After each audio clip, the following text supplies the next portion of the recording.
My name is Lillian Patterson, 31 years old. The circular driveway of the Grand View Resort gleamed under the July sun, a perfect mirror for everyone's reflections, especially mine. I pulled up in my aging silver Subaru, its quiet rattle sounding almost out of place among the humming engines of black Range Rovers and sleek Mercedes. My brother Derek was already near the entrance with his wife Brittany, unloading their matching Louis Vuitton luggage. He noticed me instantly, his expression sharpening into something between surprise and disdain. "Really, Lillian, you actually came?" I stepped out of my car, pulling my simple black rolling suitcase behind me. "Of course I came. It's Grandma and Grandpa's anniversary." Brittany adjusted her oversized sunglasses, the lenses reflecting the resort's glittering fountain. "Given the circumstances," she said with a delicate wince, "we thought you'd have the sense to skip it." "What circumstances?" I asked.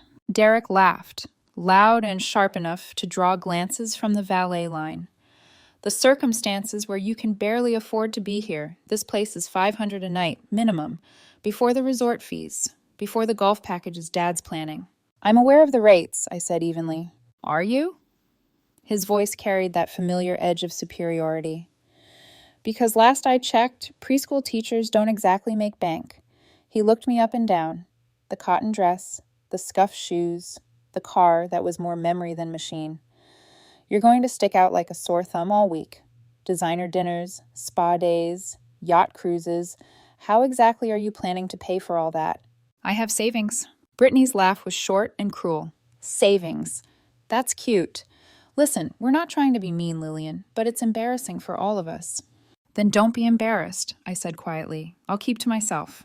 "That's not how family reunions work," Derek replied, stepping closer. "There's a Holiday Inn 15 minutes away. Much more your speed." "I already have a reservation," I said. "You probably can't afford it." Before I could answer, heels clicked against marble. Charlotte emerged from the lobby, her perfume arriving a second before she did.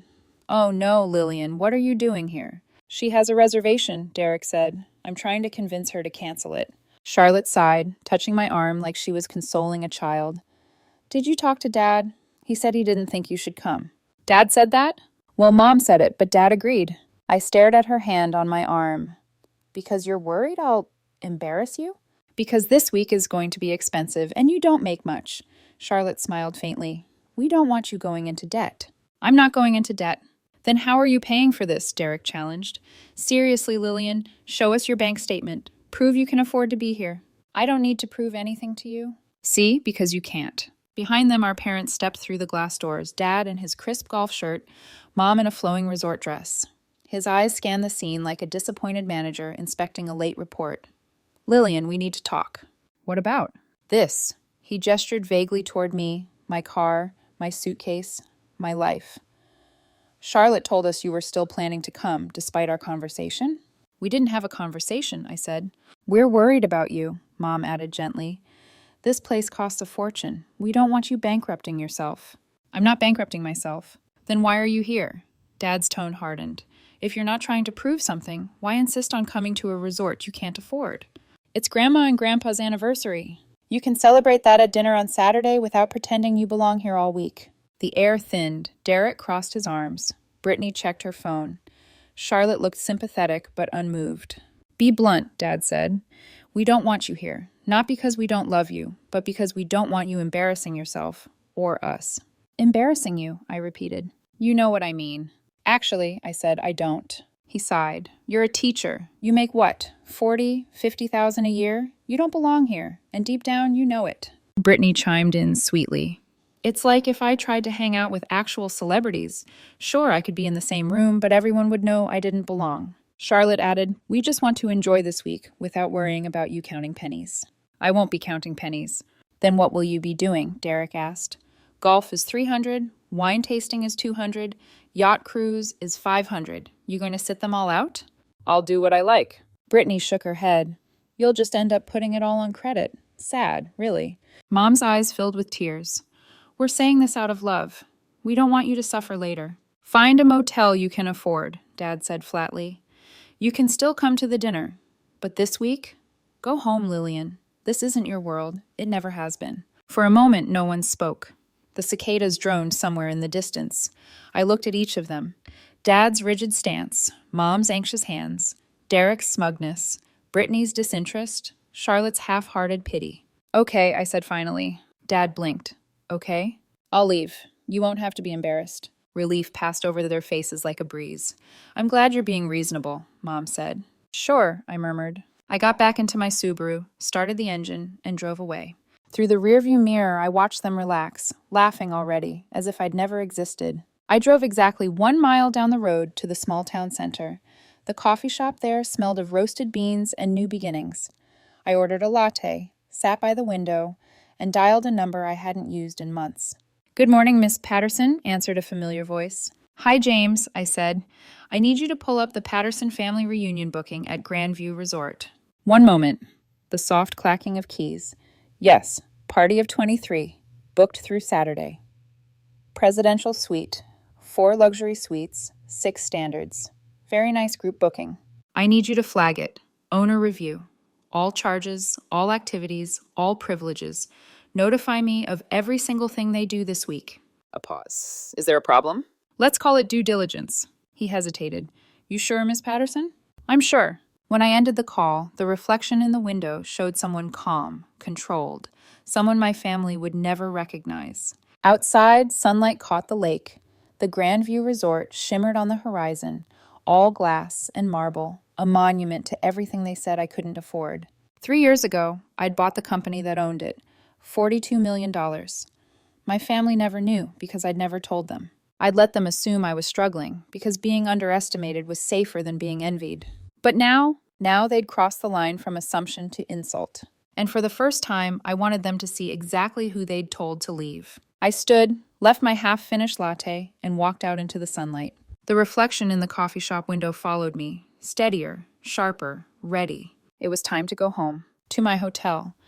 The side entrance for staff and executives was cooler than the July heat outside, the corridor washed in the soft hum of hidden HVAC and the faint scent of eucalyptus from the spa downstairs. I flashed my badge at the sensor out of habit. The light blinked green. Past framed renovation blueprints and a black and white photo of the lake in winter, Margaret's office door stood ajar. Her neat nameplate caught a blade of light like a quiet exclamation mark. She looked up the moment I stepped in. Relief softened the lines at the corners of her eyes. Miss Patterson, James filled me in. She stopped. Is your father still in the lobby? My father, I said. Yes. She closed her laptop with careful hands. If I'd known. You handled it exactly right, I said. Policy is policy. Walk me through it. Margaret summarized. The front desk refused to cancel a reservation without the guest's authorization. Dad insisted as head of the family party, his word should suffice. Voice raised, a small crowd formed. He demanded a manager. She reiterated policy. She mentioned a woman at the fireplace, my mother, who kept glancing around as if she could will the floor to swallow them all. Derek offered color commentary. Brittany made faces at the clerk's name tag. Other guests are starting to notice, Margaret said. We can request security if you prefer. Not yet, I said. Let me talk to them first. On the way down the corridor, I passed the small operations monitor outside the back office. The lobby feed showed a freeze-frame parade of expressions I knew by heart. Dad's jaw set like a padlock. Mom's smile curdled into apology. Derek leaning, always leaning, like a man who'd never met a boundary he couldn't press against. Brittany scrolling, Charlotte half present, half elsewhere. The sound wasn't patched through, but I didn't need it. I could recite the script. The moment the motion-activated doors parted, cool air and bright chatter met me.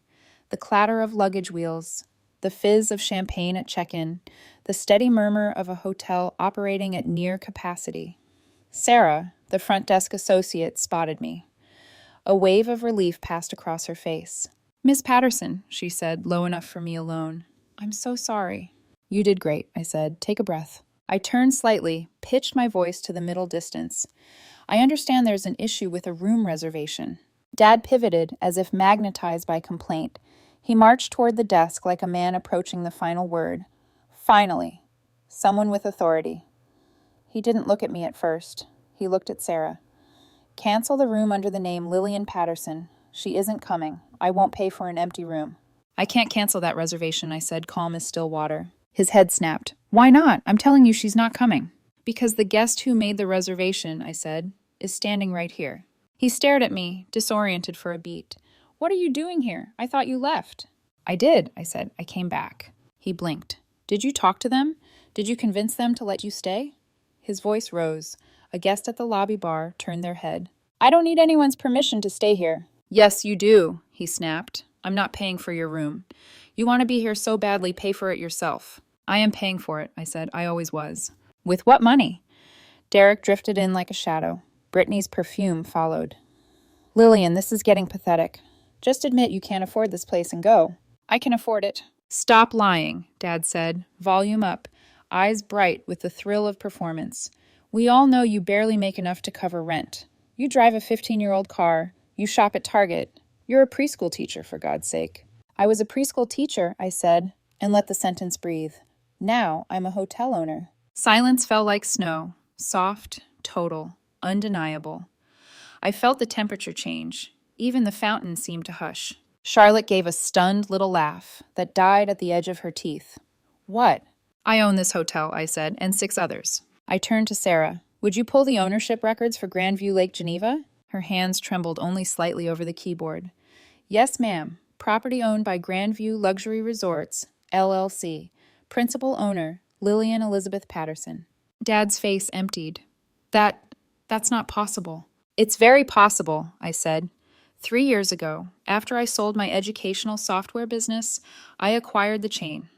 $42 million for the portfolio. The sale netted me $68 after taxes. Mom made a noise like air escaping a balloon. You sold a business? Her voice was small, unmoored. Classroom Connect, I said. An educational platform. It's used widely now.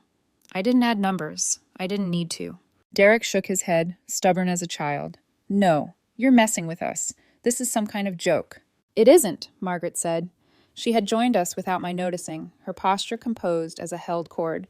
Miss Patterson has owned these properties for 3 years. She's been an excellent owner, hands-on through renovations, supportive of staff, rigorous about guest experience. But you dress, Brittany gestured vaguely, mouth twisting, like you shop at clearance sales. I like good deals, I said. Why would I pay $300 for a shirt I can buy for $30?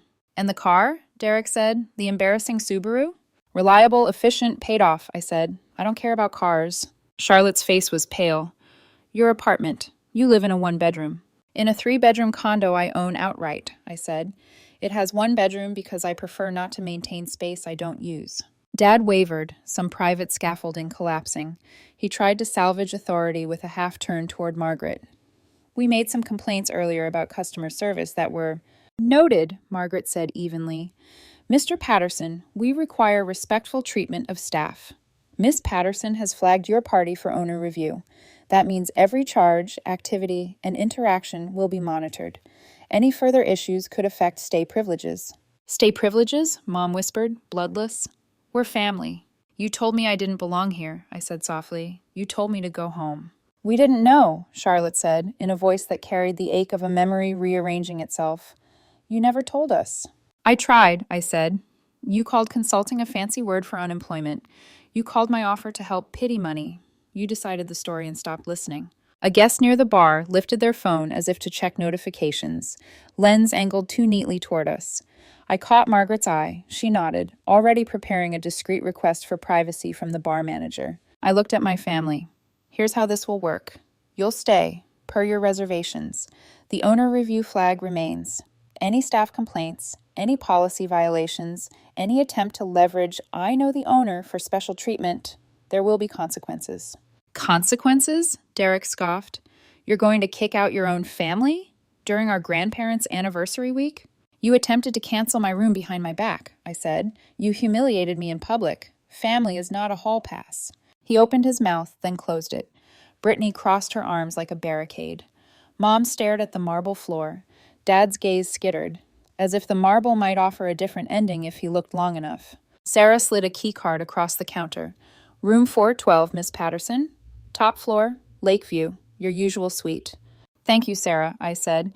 You handled a difficult situation with professionalism. Please log the incident per protocol. Yes, ma'am. I turned back to my family. You can enjoy your week. If you approach me to fix optics, or perform reconciliation for your comfort, I'll decline. If you harass staff, you'll be escorted out. If you speak to me, keep it respectful.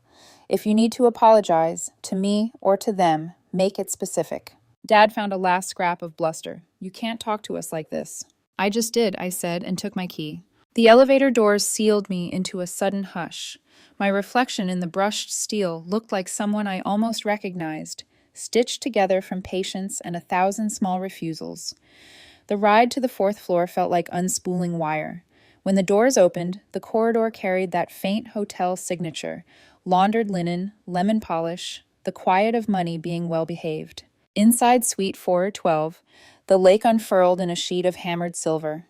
I toed off my shoes and let the silence spread. The sheet had been redesigned under my notes, the oak side table replaced by walnut, the armchair positioned to catch the afternoon light, the blackout drapes softened to charcoal. I could catalog every choice. I had made them. My phone buzzed the moment I powered it back on. From James. Margaret briefed me. Are you okay? Me. Fine. Take the rest of the day. I've got it. Text bubbles bloomed. Charlotte. Lillian, please. We need to talk. This is a lot. Derek. We made a mistake. Get over it. Stop being dramatic. Brittany. If you're really rich, why do you act poor? It's manipulative. Mom. Sweetheart, misunderstanding. Dinner tonight? Work this out. Dad. Absurd. I am your father. Show respect. I set the phone face down. The lake caught a new angle of sun and burned white. Room service arrived on a soft knock. Grilled salmon, heirloom tomatoes, a glass of something crisp. I took it to the balcony and ate slowly, watching the water conspire with the sky. It would be easy to believe this was the win. Buy the hotel, reveal the ownership, watch them blink. But wins without edges dull quickly. The phone buzzed again. A message from Margaret, flagged. Urgent. Escalation at the spa. A Patterson guest demanded comped services as family of the owner. Therapist in tears, requesting guidance. I stared at the words for a long 5 seconds, then exhaled. So it begins. I typed, log incident. I'll be down in 10. Have a manager present. No comps. Policy stands. I slipped back into my flats, scuffed, comfortable, mine, and glanced at the mirror. My face was calm. My hands were steady. Somewhere below, eucalyptus drifted up from the spa like a cleaner version of memory. The elevator chimed. Doors parted. The day kept going. By the next morning, word had quietly spread among staff. They didn't gossip, at least not openly, but I could feel the new undercurrent in their glances, a mixture of loyalty and disbelief. The teacher who owned the resort had already become a whispered headline. I didn't mind. Rumors were easy to manage. Entitled relatives were not. When I reached the spa, Margaret was waiting with her usual unshakable calm. The situation's contained, she said. Your brother requested a couples massage, said it should be complimentary since, quote, my sister owns this place. When the therapist explained we can't offer discounts without written approval, he accused her of being disrespectful. I rubbed my temple. Was anyone recording? One of the other clients heard him raise his voice, Margaret said. She's a frequent guest. I handled it personally, offered her a courtesy voucher for the disruption. Derek left in a hurry after realizing staff had filed a report. Good, I said. Let the report stand. No further action for now. Margaret nodded. Understood. The incident shouldn't have surprised me, but it did. My family had always mistaken kindness for weakness. Now they were testing how far the rules bent when money, my money, was involved. I spent the late morning reviewing operational notes in my suite, but messages began arriving like small storms. Mom. Sweetheart, can we meet for lunch? Your brother feels terrible. Charlotte. Maybe come down and talk to him. He's embarrassed.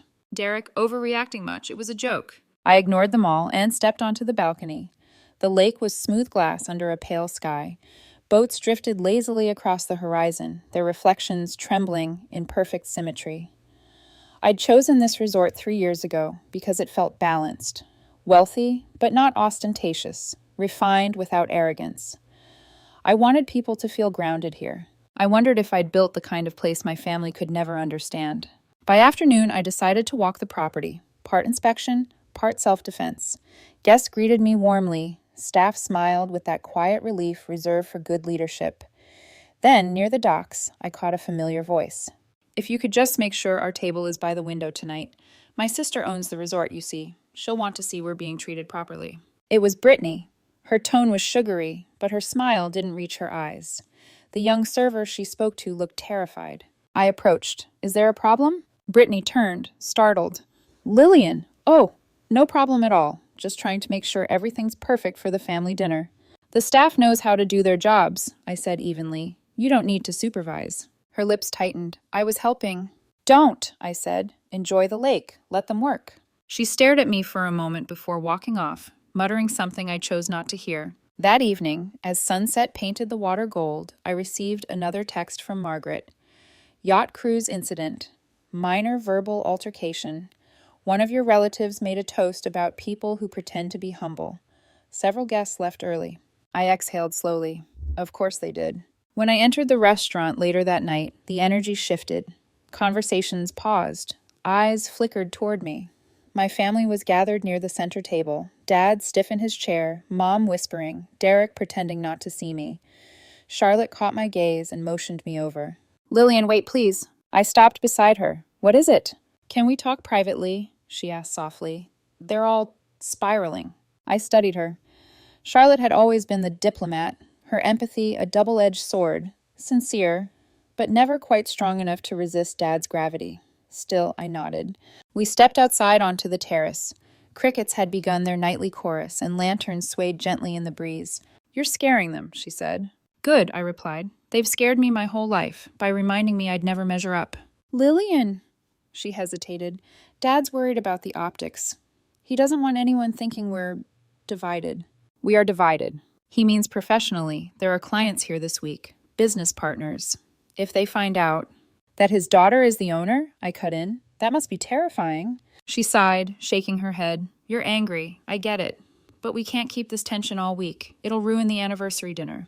I looked at her face, at the faint exhaustion that hadn't been there years ago. Then maybe you should tell Dad and Derek to stop abusing my staff. Her shoulders slumped. Derek's an idiot. Brittany's worse, but Mom's trying to keep peace. Peace doesn't come from pretending, I said. I know. She rubbed her arm. For what it's worth, I'm proud of you. You built something incredible. It was the first genuine acknowledgement I'd heard from any of them. I wanted to believe it, but my guard stayed up. Thanks, I said quietly. When I returned to my suite, the night was heavy with fatigue.